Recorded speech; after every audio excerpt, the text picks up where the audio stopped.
সবচেয়ে বেশি ব্যবহৃত যে আঙ্গুলটি, এটি ব্যথা রোধে আমাদের কি কি ধরনের পদক্ষেপ নেওয়া যেতে পারে? কি কারণের জন্য হয় সেই কারণগুলোর যদি আমরা চিকিৎসা করি তাহলে এখানে কষ্ট চলে যাবে, এবং কি কি কাজ আপনি করবেন না সেগুলো আমরা বলে দেব। এই কাজ করলে আপনার কষ্ট বেড়ে যাবে, সুতরাং এটা করবেন না। তাহলে প্রথমে আমরা চলে যাই, এখানে অনেক চাপ দিলাম, ব্যথা নেই, কিন্তু রোগী বলে আমার এই আঙ্গুলে খুব ব্যথা হয়, ঝিনঝিন করে, শিনশিন করে। আচ্ছা আচ্ছা। এর ঝিনঝিন শিনশিনের কারণ হলো তখন it's coming from the neck. Neck থেকে যে নার্ভটা আসছে এখানে, এই নার্ভের এখানে, নেকের এখানে কম্প্রেশন আছে। তাহলে আমরা এখন জেনে নেব যে আঙ্গুলে কোন নার্ভ সাপ্লাই হয়। যেমন 1 2 3 4 5 এখানে যে থাকে, এখানে কোনোটাই না হাতের এই আঙ্গুলে আসে না। আচ্ছা আচ্ছা। 6 7 8 আসতে পারে। তাহলে আমরা এখানে 6 7 8 কোন হাত? ডান হাত। তাহলে আমরা 6 7 8 আমরা অ্যাসেসমেন্ট করে ফেলব। আমরা 6 7 রুগীকে আমরা দুইভাবে করতে পারি, বসায়ও করতে পারি, ওনাকে শোয়ায়ও করতে পারি। আমি দুটোতেই করি, বাট ভালো বোধ করি উনি যদি শুয়ে করেন। তো শুয়ে করলে আমরা কি করতে পারি? উপর হয়ে শুবেন। আমাদের কাছে একটা বেড আছে, যখন উনি উপর হয়ে শোন তখন ওখানে মুখটা একটু ভিতরে ঢুকে যায়, এরকম কাটা আছে। উপর হয়ে শুলো, মুখটা ওখানে ঢুকে গেল, খুব সুন্দর পজিশন। এখন আমি উপর থেকে একটা একটা একটা একটা করে দেখতে দেখতে নিচের দিকে আসলাম, চাপ দিয়ে দুই পাশে। কোন দিকে? ডান দিকে। তা আমি যখন ডান দিকের 6 সাথে চাপ দিচ্ছি, রুগী বলে ব্যথা ব্যথা ব্যথা, কষ্ট। আচ্ছা আচ্ছা। ফাইন। আমরা ওখানে আস্তে আস্তে মোবিলাইজ করলাম, হোল্ড করে ধরে রাখলাম, মোবিলাইজ করলাম। এরপরে আমরা ওখানে আর কিছু না করে রুগীকে উঠালাম, উঠে চেয়ারে বসালাম। বসিয়ে কোন লেভেল? 6 7। আমি 6 7-এ হোল্ড করে নেকড়ে অপোজিট সাইডে মুভ করে দিলাম। রুগী ব্যথা আছে? বলে হ্যাঁ, আগের যে ঝিমঝিম ছিল এখনও আছে, তবে কিছুটা ভালো লাগে। আচ্ছা আচ্ছা। তাহলে আমরা পেয়ে গেলাম, ডিরেকশন পেয়ে গেলাম, ইজ কামিং ফ্রম দ্য নেক। তাহলে যে চিকিৎসাটা আমরা করছিলাম, এই চিকিৎসাটা আমরা বারবার চলুন করি, অ্যান্ড এটার একটু স্ট্রেসিং করি।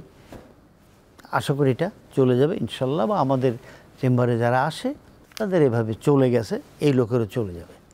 এখন আমরা চলে আসি, এই লোকের এই এখানে থামবে ব্যথা, কিন্তু এখানে চাপ দিলে ব্যথা পায়। এখানে আমরা বলি ট্রিগার থাম হয়। ও অনেক ব্যথা, অনেক ব্যথা, এই যে উঁচু আছে না, এই উঁচু জায়গায় আমার ব্যথা হচ্ছে। তাহলে ট্রিগার থামের জন্য আমরা একটা ফিজিওথেরাপির একটা বহুল ব্যবহৃত একটা ইকুইপমেন্ট আছে, আল্ট্রাসাউন্ড। আমরা ওখানে আল্ট্রাসাউন্ড থেরাপি দিই। আমি এখানে ঠান্ডা দিয়ে চিকিৎসা করি, ঠান্ডা পুটলি দিয়ে এখানে দিয়ে এটাকে স্ট্রেস করছি, ফ্রিকশন করি, ঠান্ডা শেক দিই। দেখা যাবে যে কিছুদিন পরে, বেশ কিছু সেশন করার পরে তার ওখানে কষ্ট নাই বললেই চলে। বাট একটু সময় দিতে হবে এর জন্যে। আমার কাছে বারবার আসতে হবে, আমি যেভাবে চিকিৎসা করি এটা আপনাকে করতে হবে। তাহলে ট্রিগার থাম যদি থাকে এটা চলে যায়। এছাড়া আর একটা আছে, রোগী বলে আমি এরকম এই যে আমি কাউন্ট করতে যাব, হয় না, এই মাথা লাগে না। এখানে দুইটা মাংস আছে, একটা এক্সটেনশন করে, একটা অ্যাবডাকশন করে। Extensor pollicis brevis, extensor hallucis longus. এরা অ্যাবডাক্টর পলিসিস আছে। এরা আপনার কি করে? এরা সিক হয়, এইখান থেকে বের হয়ে এইখানে এসে লাগে। এরা সিক হয়, একটা একটু ছোটো মাংস, একটা একটু বড় মাংস। এখন ওইটাকে যদি আমরা ডিপ ফ্রিকশন করে দেই, স্ট্রেসিং করে দেই, স্ট্রেংথেনিং করে দেই, এখানে যদি আমরা আল্ট্রাসাউন্ড ব্যবহার করি, অল্প দিনের কষ্ট হলে ঠান্ডা শেক, বেশি দিনের কষ্ট হলে একটু ওয়ার্ম কম্প্রেশন, গরম শেক দিয়ে দেই। এবং মনে রাখতে হবে, অনেক রুগীরা বলে আমাদেরকে, স্যার শেক তো অনেক দিলাম কিন্তু কোনো ভালো হয় না। আমরা কোনো একটা প্রোগ্রামে আপনার সঙ্গে কথা হচ্ছিল, এরকম কি কথা হচ্ছিল,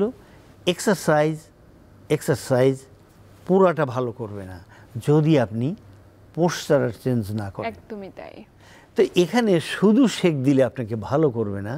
প্রথম হলো ওখানে আপনাকে ডিপ ফ্রিকশন করতে হবে, স্ট্রেসিং করতে হবে, স্ট্রেংথেনিং করতে হবে। এইটা আপনার জানতে হবে যে আপনার যে দুটো মাংস ভালো ফাংশন করছে না, ব্যথা প্রডিউস করছে, ওই মাংস দুটোর কাজ কি। তারা কি করে, আঙ্গুলের কি করে, বলে একটাতে এরকম ওঠাতে সাহায্য, তাহলে চলুন এটা যদি ওঠাতে সাহায্য করে তাহলে অপোজিট দিকে নিয়ে এরকম টান করে ধরে এই মুখের মধ্যে নিয়ে, এখন রুগীকে বলি টেবিলের উপর হাত রেখে এই অংশটা বাইরে নিয়ে আপনি এটা বললে এটা নিতে পারেন না, খুব ব্যথা, বলে ট্রাই করেন, হোল্ড ইট, আর এক হাত দিয়ে আপনাকে হোল্ড করেন, সাপোর্ট দেন, দেন একটু করেন না, একটু একটু করতে করতে তাল এক জায়গা, তিল এক জায়গা করতে করতে তাল হয়ে যাবে, একটু একটু করতে করতে মানে লাগে প্রথম দিন অল্প একটু করতে পারলেও ধীরে ধীরে প্রতিনিয়ত যদি করতে থাকে তাহলে অনেকটাই রিকভারি করা সম্ভব।